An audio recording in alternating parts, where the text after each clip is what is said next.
It's been 1 week since George Floyd was killed in Minneapolis police custody. Protesters angered by police killings of Black Americans are calling for racial justice and change, and they've taken to the streets both across the country and in our region. Shirley Edgerton, a cultural proficiency coach, activist, and NAACP board member, was among several hundred people who turned out at a protest in Park Square in Pittsfield this weekend. For Perspective, I spoke with her earlier today. That protest was not only about Mr. Floyd, but it was about all Black men and what they endure being in America. So I was absolutely compelled to be there and wanted to support the cause, as well as to lift up the fact that we need to make changes in our country to ensure the well-being of the generations of young Black men to come. Your son, Jerome Edgerton Jr., was there as well as you said, and he spoke, and I listened to some of his comments on YouTube. And the one thing as we was preparing for this, I was really thinking about, along with justice, is also pain. The pain when you wake up every single day and not knowing what your day is gonna bring. The pain of not wanting to get pulled over and living a life of perfection. The pain of just being who you are. And saying, for some people, that's not enough. What was going through your head as you were listening to your son raise his voice this weekend? You know, knowing his life experiences, of course, my heart beat even faster. I was definitely in alignment with what he was saying, and I was feeling the pain of while he was speaking, and thinking that his son, unless we make some changes, will have similar experiences.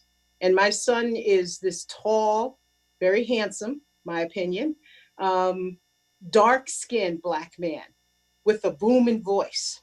And often that's the stereotype of a Black man to be feared, of a Black man that's aggressive. And my son was a basketball player coming through. And with all of that stereotype of the angry and Black man that you have to fear, that stereotype, his nickname was Gentle Giant. And there's nothing aggressive about him, but you could hear his passion on Saturday. But because of the stereotypes of a Black man, who presents themselves in a certain way, he has encountered things in every aspect of his life that clearly he was experiencing because of the color of his skin, or because of his presentation, or because of his physical build. So and I felt all of that as he was talking on Saturday. I feel that constantly. I've been experiencing that with him since he was about 5-6 years of age, because he was always tall and large for his age. So what have you said to him through the years, your other grandchildren, the countless children that you have counseled and continue to counsel in the various hats that you wear as a coach and as an activist? What do you say to those kids? Well, his father and I, we've had the conversations with him. Because he was so integrated into the community, coming through playing sports. He wasn't able initially to distinguish between his white friends and himself. When they would come and pick him up to go hang out, in his mind, he's just hanging out with his friends. But we always told him, you can't do as they do. You won't have the opportunity to make mistakes, to make wrong decisions. Because if you make the wrong decision on a given night, you could end up in jail or you could end up dead. So unfortunately, his father had to sit with him on a regular basis and repeat those conversations, teach him how to behave in a public setting, and then I would have to reinforce that constantly as his mother on his way out the door. Remember, Jerome, you need to stay safe, and then after all these litanies of what he needed to do to keep safe, then it was enjoy yourself. Can you imagine the stress and pressure of growing up like that as a child, having all of those assignments that you have to carry as a child or as a teenager, when all you want to do is just go out and have a good time? I hear you speaking, and as a mother of a little guy, it makes me angry hearing you talk about it, that is the lens through which children may have to view the world, and in particular, children of color. I'm not going to have those conversations with my son in the way that you had to, and it breaks my heart as a mother to hear that. How do you transition from what you would be incredibly justified in holding, anger, a place of anger, and come from a place that you continually come back to, change, and how to make change in that world? You've said this a couple of times now. How do you go from that place of anger to that place of change? Well, one of the things I've always taught my children, as well as their father, is that we believe in a power larger than ourselves, larger than any system.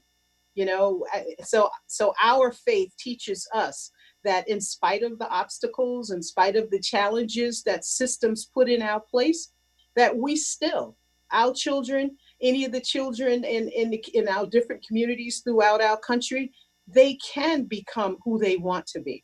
Okay. So that's step number one, our faith. Okay.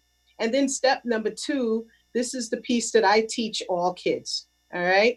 I constantly reinforce them with positives. And the other thing I believe in is making a major effort to provide role models that look like them.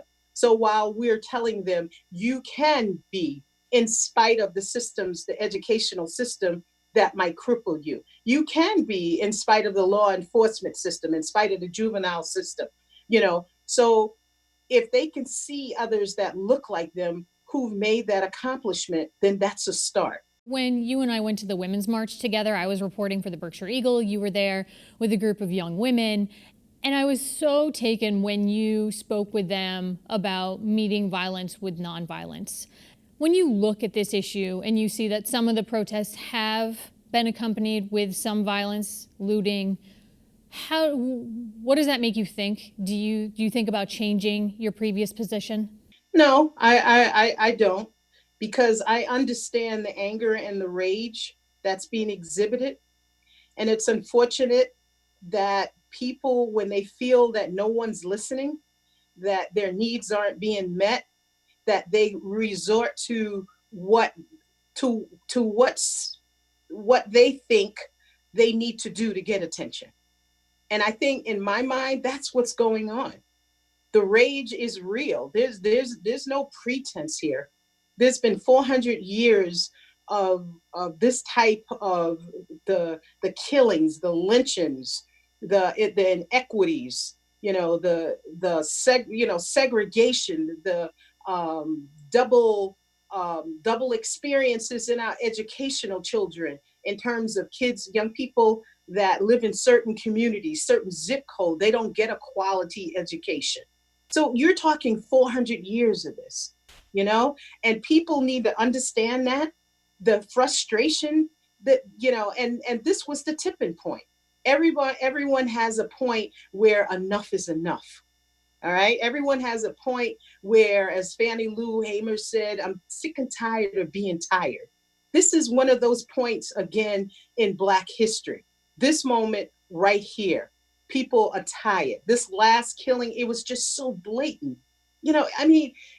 It was just blatant. It's like, I can't, every time I watch that on the news, it just shocks my system that another human being could be treated like that by another human being. It's just incomprehensible. So I understand the outrage, okay? Of course, there's a question that there are others who are coming in with a different agenda. Well, that's a different side of the story. But those folks that are out there protesting because they've had enough, I understand it. That's not my philosophy. That's not the way I'm supporting young people to express themselves and to demand change, but I understand it. You speak about the rage and the rage of this moment. I'm also thinking about this in the context of COVID-19, when we've seen a disproportionate number of Black people killed by COVID-19. Do you think that some of the rage in this situation is coming from that as well? Absolutely. And the truth is that there's inequity in every aspect of Black life. every aspect of people of color. You know, the Native Americans, you know, the Latino population, you hear the statistics, okay? The health concerns that are disproportionate amongst people of color. You hear it in COVID, okay? And it's not because we don't want to take care of ourselves. It's not because our organs, our DNA is different. It's because of lack of the inequities in the health system. You know, it's because of the stress that we live with every day that I talked about, that I put on my son every day when he walked out the door to go hang out with his white friends. It's those things. It's the mental health piece that we haven't been, people of color aren't equally able to access because of the lack and the disparate treatments in our country.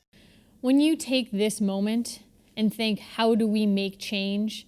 And when we talk about we, do you think about it in terms of white people haven't been listening and white people need to hear things in a new and different way to create this change? I absolutely think that a large percentage of white people have not been listening.